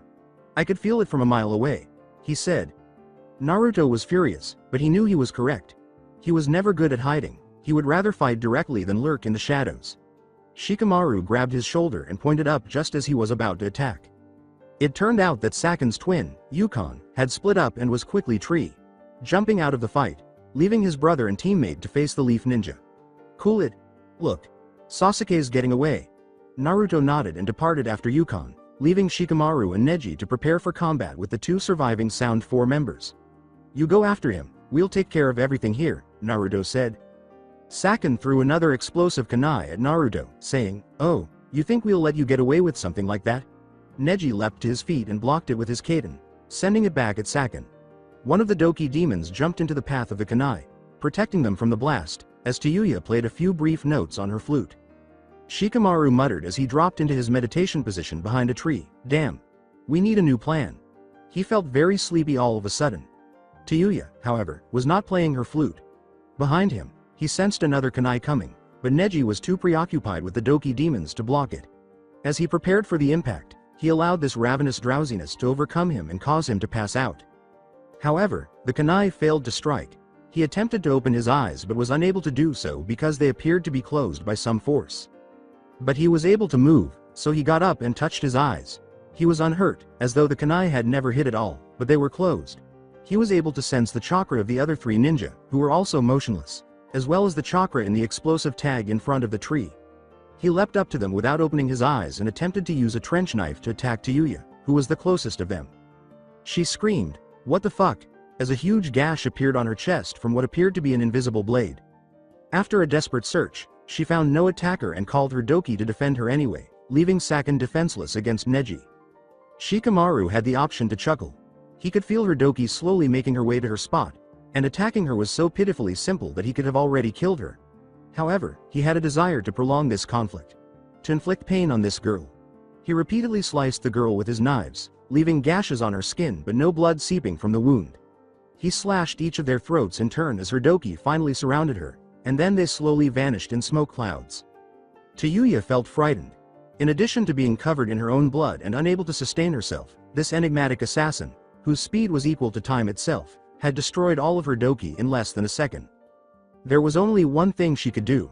She exhaled deeply and allowed the curse seal to flow over her bleeding skin, giving her strength. She pushed through the barrier that confined her second form, however, and let its tremendous power surge through her like a tidal wave. His gaze grew piercing, and she could barely make out a blur circling her, slicing superficially into her now dark skin. Shikamaru was unaware of what was happening. He would have screamed, "What the fuck?" If he could have opened his mouth. He felt her chakra suddenly grow exponentially, and his cuts no longer caused nearly as much damage as they had previously, leaving her tanned skin with only minor grazes. Furthermore, she was moving more quickly herself, even quickly enough to use the edge of her flute to block the majority of his attacks. As he slowed down to consider how to counteract her new power, she accelerated significantly and threw a fist in his direction. His eyes would have widened if he could have, and he would have swerved to avoid her fist, but he was unable to move again, and her fist struck his stomach, sending him back into a tree. She roared and jumped in her direction before repeatedly punching him in the stomach. "What the fuck happened to all that speed you had earlier, cockbite? You finally run out, huh?" she asked. At last, his mouth and eyes opened, and the grogginess left him with nothing but pain. A stream of blood gushed from his lips as he attempted to scream in agony, but it came out as a strangled cough. He tried haltingly to pull her away from him, asking in between painful gasps, What did you do?" With a frown, she slammed her fist into Shikamaru's stomach again. Before Tayuya dropped him and allowed him to fall from the tree and hit the ground below, the lethargic shinobi gave a shout. In the interim, with Neji, Saken mockingly threw another explosive kunai at Neji, asking, "Is this all the noble Hyuga clan has to offer?"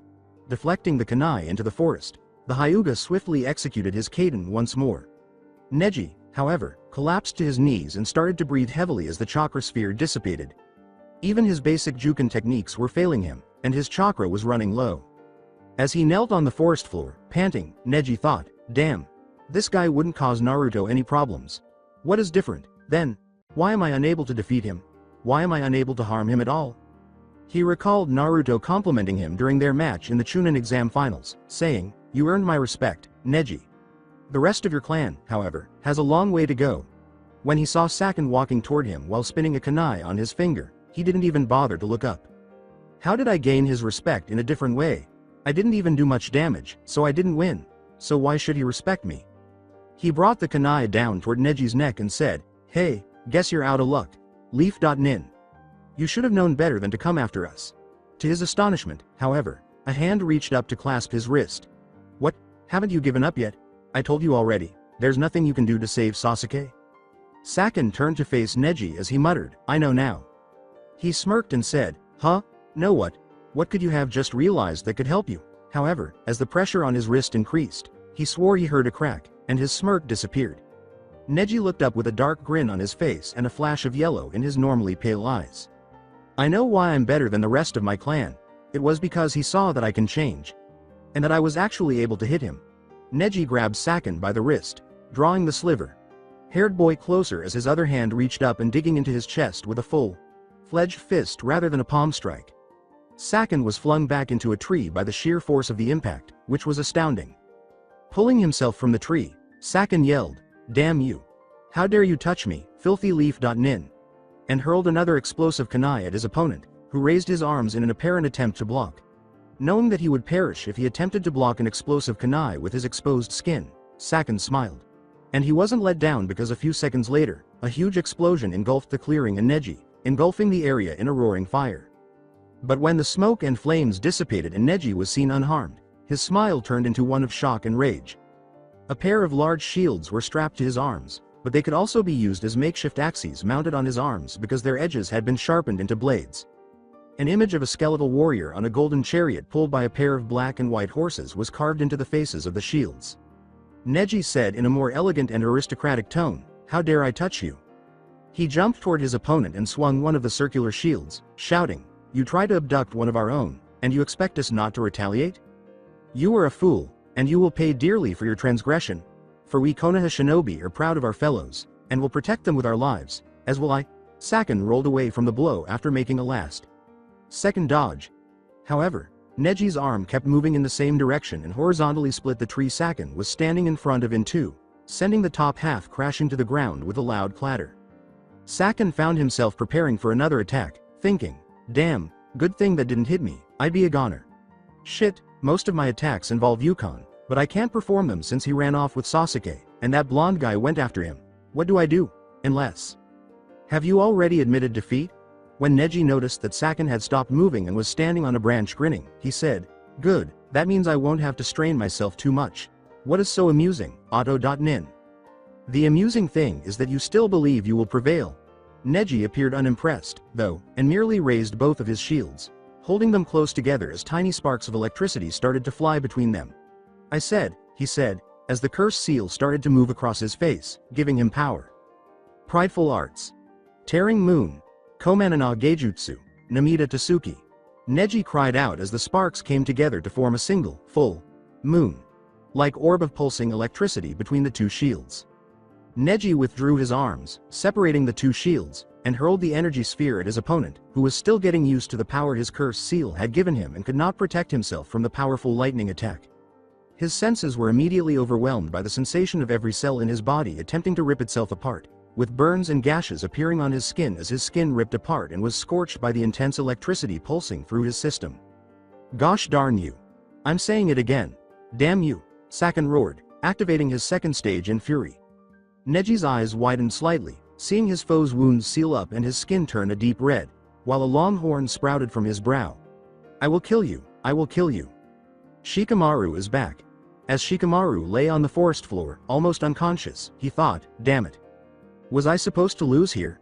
Was this how it was meant to be? I don't want to lose. I want to fight, for once. I don't want to be the lazy layabout that everyone thinks I am. I want to win." I need to win. His eyes turned black, as if he were staring into darkness itself, and his teeth turned into fangs that protruded into his bottom lip. He roared aloud, the ground breaking under the pressure of the chakra spike he was expressing. He attempted to stand, but the force of his own chakra kept him on his knees. You folks never die, do you? She felt her hand go cold as his fingers started to crush hers, and before she could try to pull away, her entire arm went numb. Tayuya shouted, delivering another punch to the transforming teen, who grabbed it with a now bony hand. His clawed fingers closed around her fist, and his black eyes stared into her brown ones, somehow instilling fear in her. Perish? Why would I pass away? I still have tasks to complete. People to protect, Shikamaru said in a layered, ghostly voice, as images of his friends, particularly Naruto and, surprisingly, Temari, flashed before his eyes.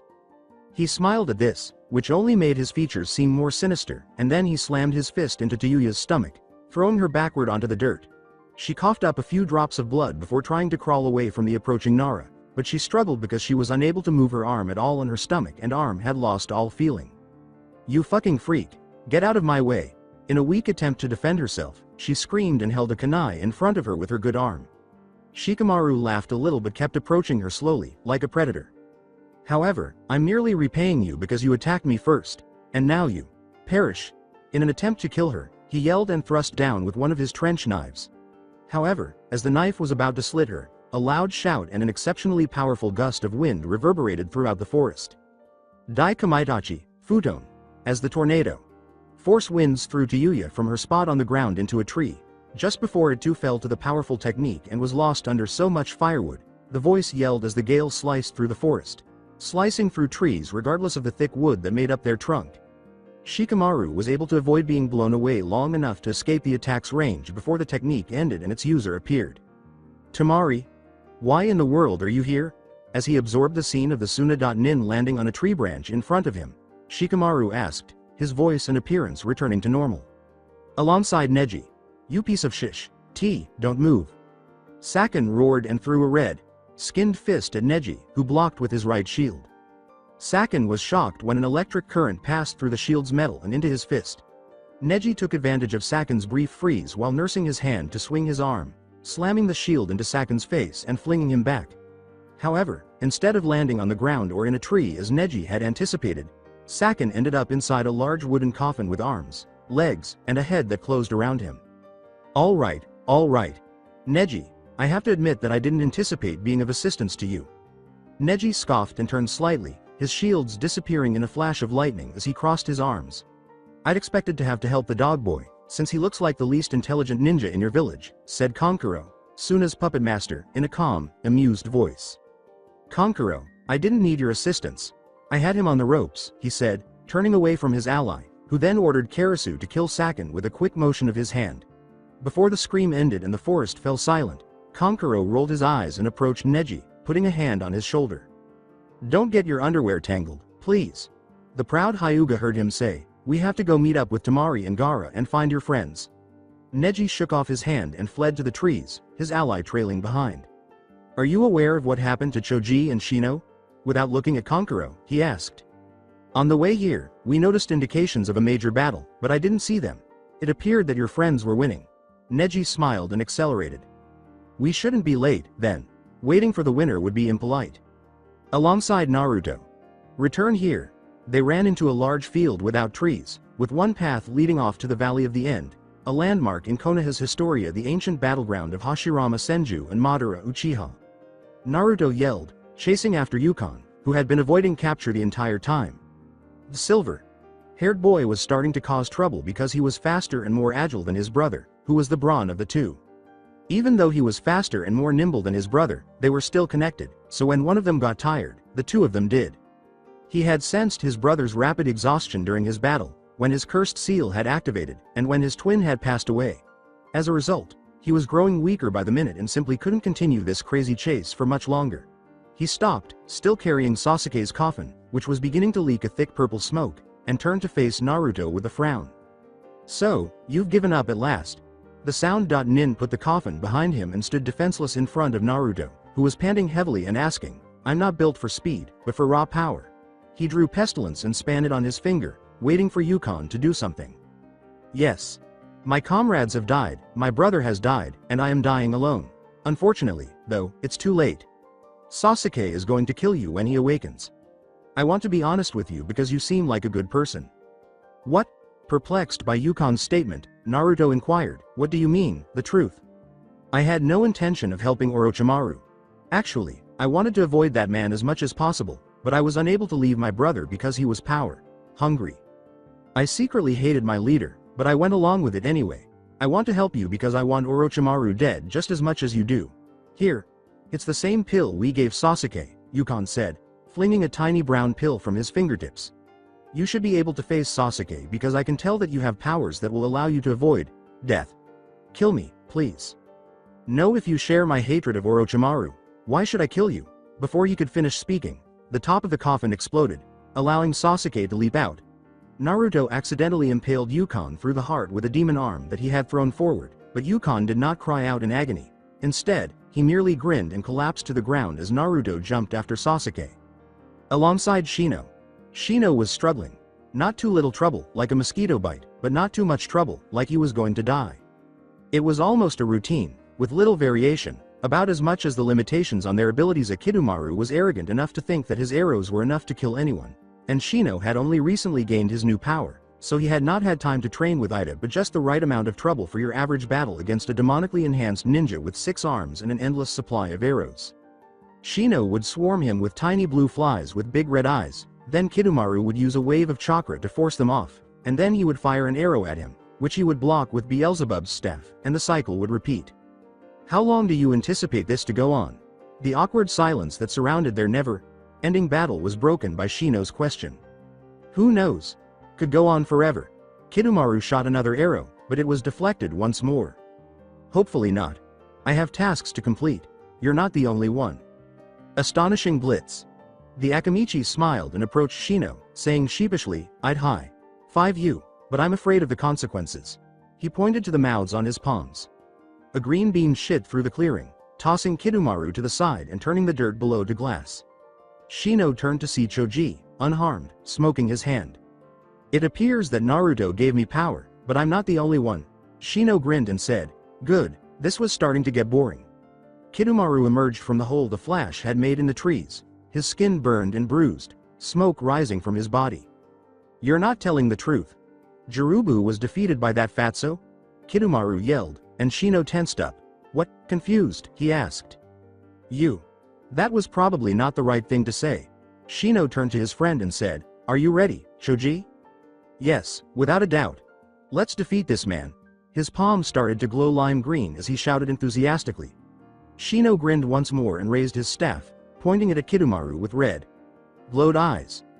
Choji followed suit with his arm, and they both charged their powers. As Choji waited for Shino to say something, he said, Unersa unknown currency TT Lich Blitz. Shino declared, Einyev Shell Hemlik Letvas, Eyes of the Fly King. They both fired simultaneously, releasing a red and green mixed beam. The combined powers of gluttony and greed struck Kidomaru, instantly destroying him and leaving no trace of the spider.nin or the surrounding area, for that matter. As his eyes stabilized and his staff and necklace vanished into purple smoke, Shino said, well, that was easier than I expected. So, why exactly are you unharmed? He asked. I don't think it was that easy to beat your opponent. Because I ate him to heal myself. I suppose I should be disturbed by that, but for some reason I'm not. Yeah, strange. Huh? Alongside Naruto. Stop, Uchiha Sasuke. Tsunade Senju, Godem Hokage of Konohagakure no Sato, has ordered your arrest. Between the 2 statues of Madara and the Shodem, Naruto shouted over the thunder of the waterfall. Sasuke stood on top of Madara's head, facing away, while he himself stood on top of Hashirama. Erdobi, are you going to murder me? With a frown, Naruto replaced pestilence on his belt and held his arms at his side, staring at the back of Sasuke's head so intently that it might have caught fire. Sasuke asked without turning around, and he turned around slowly, half of his face covered by the flame. Like marks of the cursed seal. Naruto knew that he would likely be exiled or something for killing him. Naruto closed his eyes for a moment, and when he opened them again, they were the menacing yellow of the darkness, and his tentacles and creepers sprouted from his back as clouds rolled across the sky, blocking out the sun. You know not what you do, Uchiha. Naruto said, but his words were not his own. The darkness was speaking for him, sensing Sasuke's impending attack. "Dobi, this is it." Sasuke smirked and clenched his fist, saying, "The day I finally show you who's stronger of us two." Naruto gazed at him impassively. He held up a hand and said, "And so it begins." A long tongue snaked out from the jaws of one of the creeper's jaws and licked its lips. And on one side stood Uchiha Sasuke, with dark flame, like marks stretching across the left half of his face, and on the other, Naruto, with his eyes glowing yellow as the sun as his demon arms swayed wildly about him in anticipation of the impending battle, while the dark clouds that had rolled across the valley cast a great shadow over the ancient battlefield, and drops of rain started to fall from the heavens. "This place will be your grave," Naruto said in the voice of the darkness. "You should not have come here, boy." Raising his arm, he collected a ball of shadows in his palm and fired a Kurai Kiki across the valley, which wentuged a deep trench into Madara's head. Had Sasuke not dodged at the last second, he would have seriously injured Naruto by throwing several shuriken at him. Each shuriken missed, but Sasuke turned in mid-air and wrapped the wire they had been tied to around Naruto. "Goodbye, Dobi. No one needs you anymore, even though you were funny." "Kaden. Ryuka no Jutsu," Sasuke cried, pulling the strings to tighten them around Naruto before he brought them together in a Tora seal. "Kaden. Ryuka no Jutsu," he thought, and he ejected a dragon-shaped burst of flame that ran down the wires toward Naruto. To his astonishment, however, a black tentacle pierced the flame and dissipated it before continuing its path toward Sasuke. The Uchiha then brought out a kunai, blocked the demon arm, and hurled his weapon at its owner. "HMPH. You're going to fail because you're conceited. To believe that a basic kunai would be enough to defeat me?" Sasuke rolled out of the way and fired a Housenka no Jutsu at his opponent, who blocked with the flat of his blade and swung down in a large arc, gouging into the statue's head as Sasuke stepped back. Naruto asked, swatting the blade away with another tentacle. He then drew his sword from his back, held it in his right hand, and charged toward Sasuke, holding pestilence in his left. "So, will things be like this? Locked in battle until Judgment Day, never planning, never landing a blow, and always attacking?" Sasuke ducked under the swing and kicked Naruto's chin skyward, but the blonde grabbed his leg with a demon arm and pulled him into the air before slamming him back into the ground. "What?" Naruto asked, drawing his sword from the ground and swinging it at Sasuke. Alongside the others, observing their battle from a distance, Choji remarked, "Ouch, that had to hurt." The other 4 team members had joined Temari, Kankuro, and Gaara in their search for Naruto and Sasuke, not expecting to find them in any other state but combat. "Do you think we should help him?" "No, interfering with Naruto's battle would irritate him," Neji replied, his arms folded as he observed the battle with his Byakugan activated. "In any case, he doesn't require assistance to defeat Sasuke." "Should we assist Sasuke? It doesn't seem physically possible that he's being beaten so severely," he shouted as he watched Naruto use Sasuke's face to drill into the statue he was standing on. Shikamaru moaned, then closed his eyes and leaned against a tree, saying, "That's Naruto for you. Just let him do his thing." Sasuke and Naruto together. "Why do you refuse to die?" Sasuke snarled and kicked Naruto's shoulder with an axe, but the blonde simply shrugged it off and stabbed him in the stomach with Pestilence's barrel. Naruto smirked and pulled the trigger, sending the bright yellow blast into Sasuke's gut at point-blank range. The raven-haired teen was flung backwards by the force of Naruto's attack, and when he looked up, he saw Naruto approaching him holding a Rasengan. He attempted to dodge the attack, but was still trying to reorient himself, and the Rasengan plowed into him, causing a huge explosion that destroyed a significant chunk of the statue. "Ha ha ha."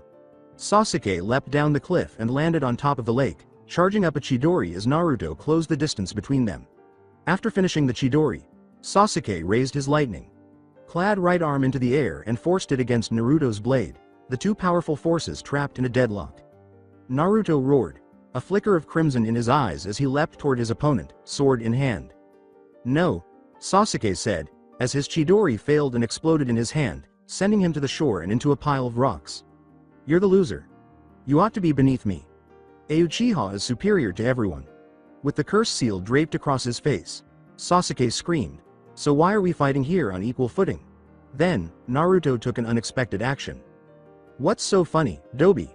He laughed, and not just a little, quiet laugh, but a loud, crazy laugh that could be heard over the thunder of the waterfall. Sasuke asked, perplexed, and Naruto suddenly stopped laughing, turning to face Sasuke with a dark smile and an equally evil twinkle in his eyes. "The amusing thing is that you still believe we are on equal footing. The curse seal has spread to practically every part of your body. However, I have not yet used the Kuroyeba, my summons, my darkness guns, or the curse seal. You've simply been too conceited to realize that I've been hurting myself all along. Stop talking. Quit talking. Sasuke roared, charging another Chidori. He leapt at Naruto, thrusting the electric attack forward. Naruto caught it with the flat of his sword and threw Sasuke off course. Sasuke landed on the water in a handstand, and brought his leg up to slam into Naruto's cheek, but the blonde blocked with a forearm. The Uchiha used his momentum to attack from the other side with his other leg, swinging it into Naruto's side. But this time, Naruto was unable to block as a wave of pain crashed into his mind, freezing him in place. He fell to his knees, clutching at his head as Sasuke moved back. What the?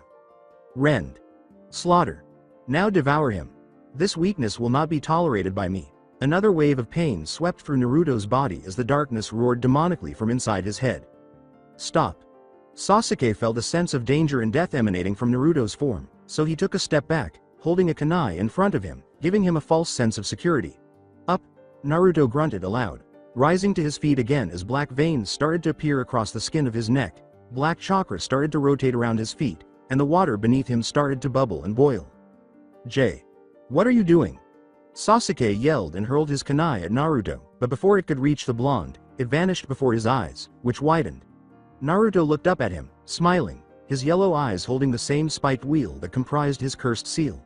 For a brief moment, Sasuke thought he saw Naruto's features change to those of an older man, more pale and gaunt than himself. I am your demise.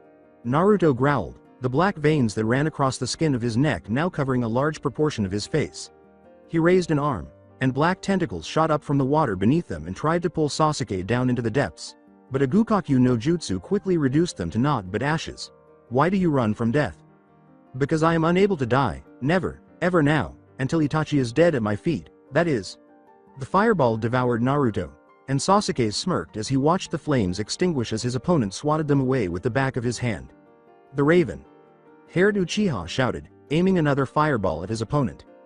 How pathetic. Do you think this is the best you can do? Excellent. I shall end it for you. Naruto stated, and a demon arm grabbed Sasuke's ankle and threw him into the ground with a large crash, before Naruto descended upon him, using demon arms as makeshift stilts to raise him into the air and away from future attacks. Transform. You can, I'm sure. Become your strongest yet by assuming that second form. Before this aspect of my personality is once more suppressed. I hope this battle is as entertaining as possible. W. What? What are you referring to? Narrowing his eyes, Naruto used the arm to pull Sasuke out of the ground and spin him around in the air before launching him into the side of the cliff. He raised pestilence and fired a shot that crashed into the hole Sasuke had made, sending yellow flames out of the tiny opening. Sasuke gasped out as Naruto held him down by the neck with a thick black tentacle. It's clear that you give up more easily than I had assumed. Unfortunate, Naruto said monotonously as he watched Sasuke emerge from his hole, his skin nearly entirely covered by the flame. Like marks of his cursed seal, his nails growing longer, his skin turning a shade of brown that is typically only seen on corpses, a black shuriken. Like mark appearing on the bridge of his nose, and his normally pitch black hair turning a light gray and lengthening, cascading down his back in a shaggy mane as two large, webbed hands exploded from his back. Stop talking. I'm going to murder you, and this time you will remain dead. The transformed Sasuke roared, lowering his fist into his Chidori stance as the lightning burst into existence in his palm. Chidori. As he leapt at his opponent, he thrust his clawed hand at Naruto and tried to pierce his heart, but a creeper sunk its fangs into his arm, causing blood to spray into the air and causing Sasuke to scream in agony. The creeper then lifted him into the air and held him at eye level with Naruto.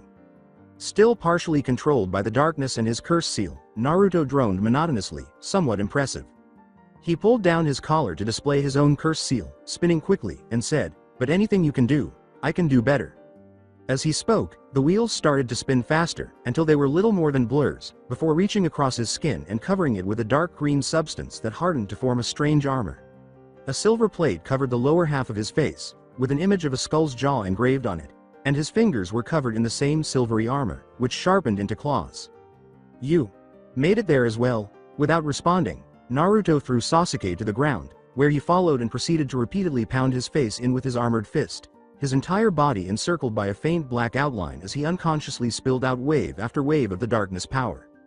After delivering a final, ferocious blow to Sasuke's face, Naruto raised him up and raised pestilence to his forehead, resting his finger on the trigger, but he hesitated even though Sasuke's death was at his fingertips. "Oh, even now, you resist me, when this maggot is about to die? Insolent, foolish puppet, ungrateful." He pulled the trigger, but Sasuke had taken the few seconds that had passed while Naruto and his tenant struggled to devise a plan to break free from Naruto's hold. The darkness roared in Naruto's head before extending its long tendrils out over the walls of his mindscape, fighting for control over his host's mind. Despite Naruto's valiant efforts to resist, the timeless entity swiftly prevailed and took complete control of Naruto, even if only momentarily. Covered in the monochrome lightning that formed during his cursed Chidori, he raised his arm again and pushed it through Naruto's chest, piercing his heart and killing him almost instantly as the precious crimson liquid stained the ground beneath them and ran into the nearby lake, turning the water the same bloody crimson. Naruto's grip around his neck relaxed, allowing him to fall to the ground and crawl away from the blonde's bleeding body. Alongside the others, Naruto, they all screamed, including Gaara, as they saw him fall to the ground. They would have jumped in to help him, but Sasuke would have had little trouble against them when he had used his own level 2 cursed seal, even though they had easily defeated their respective opponents even when using that stage. They all jumped down the cliff, and as they activated their respective powers, Neji threw one of his shields at Sasuke, who blocked it with a hand and threw it off course. The Hyuga pulled it back with the chain attached to his arm and retreated, allowing Choji to charge forward with his already enlarged fists. The Akamichi was swiftly dealt with by a quick kick to the abdomen, which threw him back. "Are you serious? The hero of Konoha, Uzumaki Naruto, has passed away. I also killed him. Right now, nobody can defeat me." Rain pelted the ground and the 8 shinobi as they gazed down across the valley at one another, and Sasuke roared, flinging out his arms and screaming up to the dark clouds. Knowing that Sasuke already understood, Shikamaru said, "You will be branded a traitor to Konoha for killing one of your fellow ninja. You believe I'm ignorant? I would have been labeled a traitor regardless, and I killed him because I wanted to." Sasuke shouted back, ripping his headband from his brow and throwing it into the lake. "Don't come after me. Give him the funeral he deserves and take him back," he spoke calmly, leaving everyone perplexed. "What are you saying?" Temari inquired, unsure of why someone who had just brutally murdered his adversary would wish to honor him with a funeral. "He deserves at least some respect because he was a good fighter. I simply needed to confirm." They turned to Naruto and attempted to gather his body, but the darkness's tentacles continued to sway around his form, trying to attack them when they got close. "This time, he doesn't survive," Sasuke concluded, turning away from the group and leaping into the trees. Shino put his hands in his pockets and said, "We should return with backup, we can't take him back like this." He turned and left, but no one noticed the tear in his eye. Kankuro and Temari also shed tears of a similar nature and left, leaving Naruto's body lying in the rain. After a few hours. "So this is the fabled darkness wielder, then?" As she landed in the valley, a strange red-headed girl approached Naruto's body slowly and said, "Well, I can understand why Orochimaru Sama wanted to capture him. He was rolling off the power. It's practically tangible." She put her hands on her hips and looked him up and down as she approached, saying, "Wow, he's pretty cute. Unfortunately, he is no longer with us. Oh well, perhaps he can be brought back by Orochimaru. Sama." She clapped her hands together and said, "I'm going to Otogakure, the village hidden in the sound." She stepped past the demon arms, which had long since died at his sides, and picked up the body before jumping back into the trees. Somewhere past time and space, he looked around at his enemies, then a grin came to his face and his eyes turned yellow. Then tentacles sprouted from his back, and he raised pestilence into the air, the end of its barrel glowing brightly, before he fired. Naruto looked up at the metal monstrosity before him, its long cannon aimed toward the crumbling castle on the horizon, with at least a dozen sewn up crowds surrounding him, brandishing rifles and shouting orders in German in the same twisted voice he had grown accustomed to. That's it for today. I hope you guys enjoyed this great story. See you in the next one.